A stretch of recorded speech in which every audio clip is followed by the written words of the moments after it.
문재인 정부의 부동산 정책과 소득주도 성장 관련된 통계가 조작됐다는 의혹을 감사원이 감사했죠. 전직 통계청장에 이어서 홍장표 전 수석과 황덕순 수석, 전 수석 조사까지 검토하고 있다고 합니다. 전현직 정권 간의 갈등으로 번지는 모양새인데요. 대통령실은 감사원 조사 사안이라며 언급은 자제하고 있습니다. 관련 내용을 국회 상황실에서 짚어봅니다. 시소를 타려면 한 가지 제한 사항이 있습니다. 자신과 몸무게가 비슷한 사람과 타야 한다는 점인데요. 시소를 무게가 좀 비슷한 사람끼리 타야 된다고 했는데 저랑 탈 수가 없는 데다가 무게가 좀 많으니까 이렇게 기울어져 있어야 돼요. 시소 타자 그러면 안 탈 거죠? 당연히 저는 안 돼. 이게 지금 누가 봐도 한쪽으로 확 기울어져야 되는데 이거 유 실장 쪽으로 기울어져야 되는데 잘못 나온 것 같습니다. 그래요? 제가 더 가볍거든요. 박마커가 참 성격이 안 좋은 것 같아요. 네, 다정회를 제 몸처럼 사랑하는 저 류 실장이지만요. 잘못된 건 바로바로 시정을 해야겠죠. 정회원 여러분들을 위해서요. 특히 다정회 최애 우후배 이 박마커의 잘못이라면 말입니다. 박준우 마커의 이 그래픽 실수 제가 실시간으로 방송 중에 찾아냈는데요. 물론 박마커와 저 다정회 공식 앙숙이라는 건 안 비밀입니다. 다정회의 메인은 저 류 실장이 있다면 우리 대한민국에는 국가회계와 공무원 직무 감찰이 업무인 감사원이 있습니다. 감사원은 지난 9월부터 문재인 정부 당시 통계 조작 의혹을 감사 중인데요. 집값과 소득, 일자리 통계가 왜곡됐다는 정황을 포착했다는 소식 저희 JTBC가 연속으로 보도해드리고 있습니다. 집값은 실제보다 낮춰서 잡고 소득 분배와 고용률은 개선된 것으로 수치를 조작했다는 주장인데 당시 야당인 국민의힘이 폈었죠. 그게 실제로 드러났다는 겁니다. 감사 결과를 보니까 통계 조작이 우리가 예상했던 바를 훨씬 뛰어넘는 범죄 행위가 개입된 것이 점차 드러나고 있습니다. 단순히 통계청장 개인의 곡학 아세나 출세욕으로만 치부될 수 있는 것이 아닌 훨씬 그 범위를 넘는 범정부 전체적인 묵인이나 조작이 있지 않았는가 하는 그런 의심을 가지고 있습니다. 네, 먼저 이 집값, 즉 부동산 통계에 대한 감사원의 조사는요. 국토부를 향하고 있습니다. 문재인 정부 당시 집값은 자고 일어나면 오른다 이런 말이 있을 정도였죠. 2년 전 김현미 당시 국토부 장관은 통계를 근거로 해서 집값에 큰 문제가 없다고 했는데 시민들의 체감과는 좀 달랐기 때문에 그때도 논란이 있었습니다. 감정원 통계로 11% 정도 올랐다고 알고 있습니다. 몇 퍼센트요? 11%라고 알고 있습니다. 네, 같은 기간에 시민단체인 경실련 그리고 민간조사기관인 KB국민은행은요. 53% 서울 집값이 올랐다 이렇게 이야기를 했었는데요. 감사원은 국토부 직원들이 산하기관인 한국부동산원 직원들에게 통계 조작을 지시한 증거를 확보한 것으로 알려집니다. 원희룡 국토부 장관은 이 통계 조작 국정농단이라면서 감사원의 감사에 적극적으로 협조하겠다고 했습니다. 만약 문재인 정부가 정권 유지를 위해 부동산 관련 통계를 인위적으로 조작했다면 그것은 바로 국정농단입니다. 국토교통부는 감사원 감사에 적극 협조하여 철저히 진상을 규명할 것입니다. 네, 소득과 일자리 통계에 대해서는요. 황수경 그리고 강신욱 전 통계청장이 이미 감사원 조사를 받았습니다. 황 전 청장은 문재인 정부 첫 통계청장이었지만 이른바 소득 주도 성장 이후 소득 분배 지표가 오히려 더 나빠졌다라는 통계 결과를 발표했죠. 이후 사퇴를 하면서 경질됐다 이런 평가가 나왔는데요. 황 전 청장은 청와대의 압박이 있었다고 감사원 조사에서 밝힌 것으로 알려집니다. 황 전 청장은 한 언론과의 인터뷰에서 통계 신뢰도 문제 때문에 경질이 된 것이냐라는 질문에 제가 그렇게 청와대의 말을 잘 들었던 편은 아니었다고 말했습니다. 청와대는 즉각 반박했습니다. 문재인 정부는 통계청의 독립성에 개입하거나 간섭할 생각이 전혀 없고 독립성을 훼손할 만한 지시를 내린 적도 결코 없다고 강조했습니다. 네, 감사원은 이 청장 교체 과정에 주목을 좀 하고 있는데요. 후임 강신욱 전 청장은 소득주도 성장의 설계자인 홍장표 당시 청와대 경제수석의 대학 후배고요. 가까운 사이라고 합니다. 취임 이후에는 장관님들의 정책에 좋은 통계를 만드는 것으로 보답하겠다 이런 이야기를 한 적이 있다고 하는데 실제로 취임 이후에 소득 분배 수치가 달라진 점을 감사원이 살펴보고 있습니다. 황수경 청장 때 200만 원 이하 저소득층 비율이 32.9%였어요. 예. 그런데 이게 청장이 바뀌자마자 25.8%로 7.1%나 급감합니다. 이거 사실 있을 수 없는 일이거든요. 어떻게 이렇게 통계 조작이 돼서 양극화 지표가 마치 개선된 것처럼 이렇게 얘기를 했고요. 네, 통계 산출 방식이 달라졌다라는 게 당시 통계청의 설명이었는데요. 감사원의 감사 김현미 전 장관과 홍장표 전 수석뿐 아니라 황덕순 전 일자리 수석까지 겨누고 있는 상황입니다. 문재인 정부 청와대 출신 인사들 일제히 감사원이 야당 탄압과 정치 보복을 하고 있다라고 나섰습니다. 문재인 정부 외교 안보 라인을 겨냥했던 서해 피격 공무원 사건에 이어서 부동산 정책과 소득 주도 성장 등 정책적인 사안들을 감사원이 조사 대상으로 삼고 있다고 했습니다. 표적 감사로 윤석열 정권의 앞잡이를 자처하고 있는 감사원이 이번에는 문재인 정부가 주택가격 관련 통계를 왜곡한 것처럼 언론 플레이를 하는 치졸한 행태를 보이고 있습니다. 윤석열 정부는 감사원을 통한 여론 조작, 정보 조작 행위를 멈추십시오. 네, 통계 조작 의혹 감사는요, 전 현직 정권 간의 갈등으로 번지고 있는 모양새죠. 어제 고위 당정회의에서는 당은 통계 조작 의혹을 심각한 국기문란이라고 판단하고 있다. 그러면서 정부의 강력한 대응을 주문했다라고 이 사후 브리핑에서 밝혔습니다.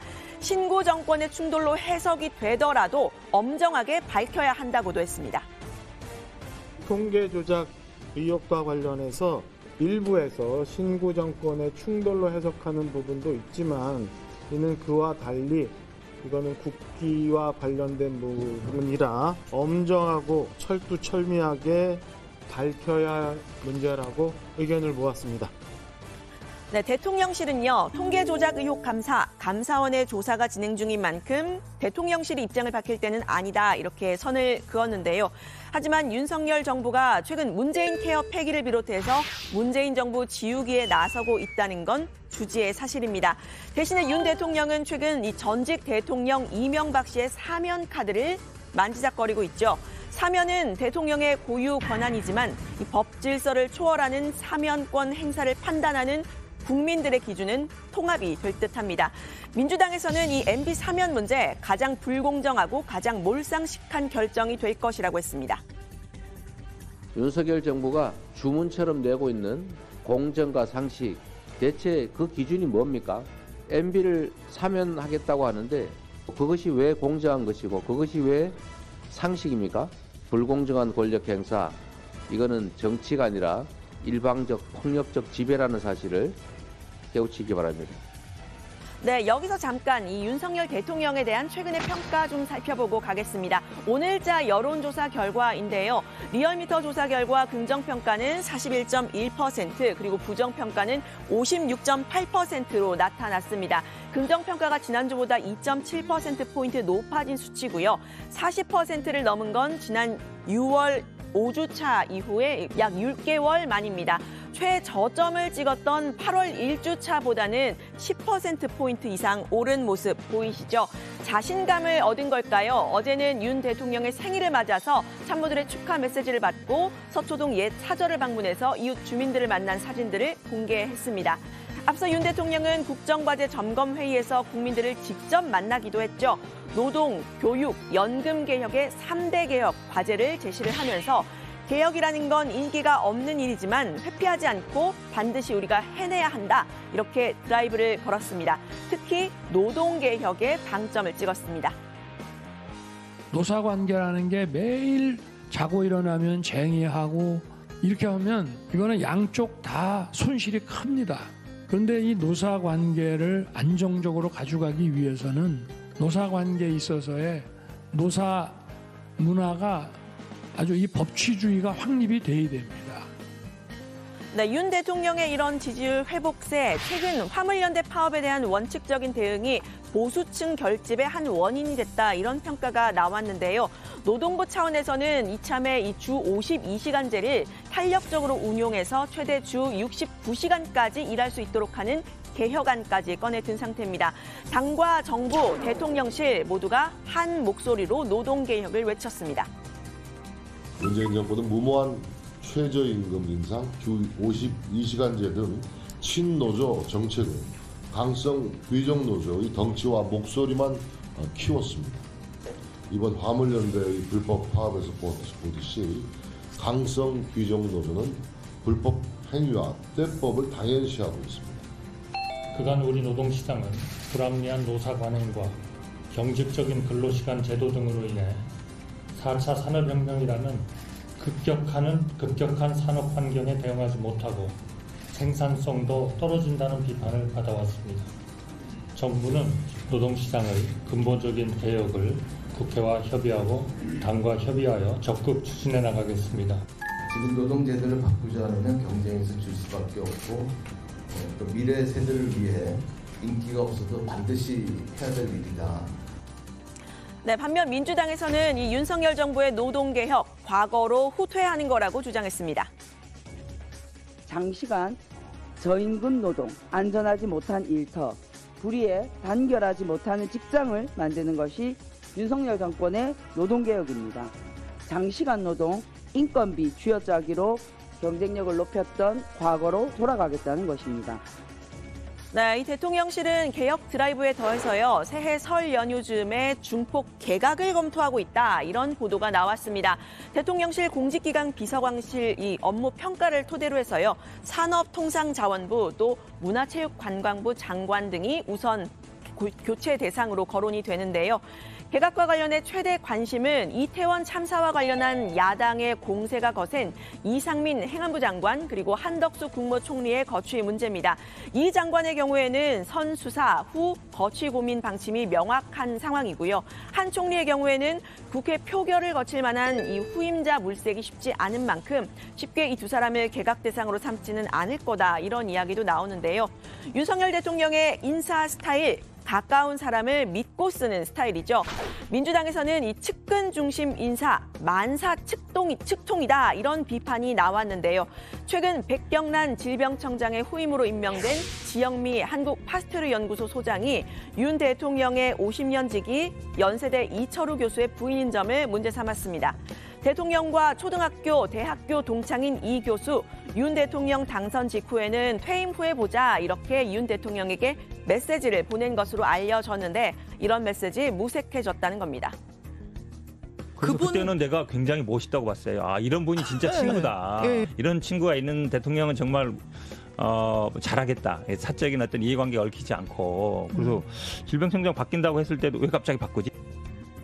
네, 국민의힘에서는 이 지영미 내정자의 능력과 전문성은 이미 검증이 됐다고 했습니다. 질병관리본부 감염병 연구센터장에 이어서 세계보건기구 WHO 코로나 긴급위원을 맡았다, 이런 경력을 강조했는데요. 대통령의 친구 부인이라 지명됐다는 건 야당의 공세라고 했습니다. WHO 세계보건기구의 이거 세계적인 위원으로서 활동을 하셨던 분입니다. 그러니까 오히려 가장 적합한 사람을 뽑았다는 건데, 지금 이철우 교수 부인이라는 이유로 하면 우리 대한민국의 그 경력을 가지신 부인께서 되게 싫어하실 거예요. 그거 안 되는 이야기입니다.